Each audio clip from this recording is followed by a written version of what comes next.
when people around the world opened their hearts and their wallets to help the families of the killed and injured members of the Humboldt Broncos, it seemed like it was only a matter of time before somebody abused it.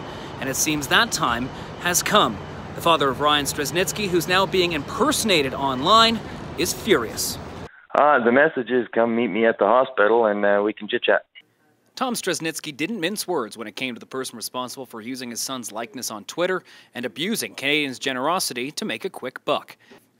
The account posted just 4 times before it was taken down earlier Monday, with one including a link to a bogus GoFundMe account.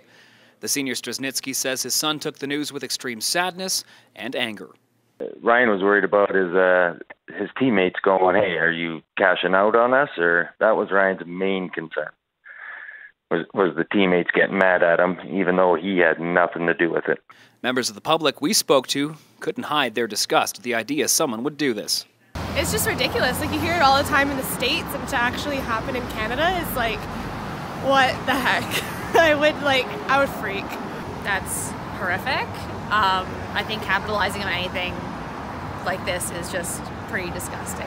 It is kind of disgusting, yeah, that someone would actually do that. GoFundMe, meanwhile, released a statement to City News saying, quote, GoFundMe is a site that requires authenticity and transparency, and our policy is simple, and it's strictly enforced. It's not permitted to mislead, defraud, or deceive any user on a GoFundMe campaign. When that happens, we take swift action, which can include removing the campaign, banning the user, and refunding donors.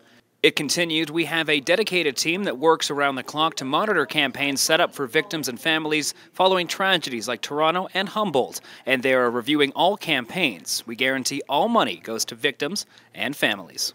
The real GoFundMe, which closed to the public last week, topped over $15 million for the families of players and those involved in the tragic accident. In Calgary, Michael Lumsden, City News.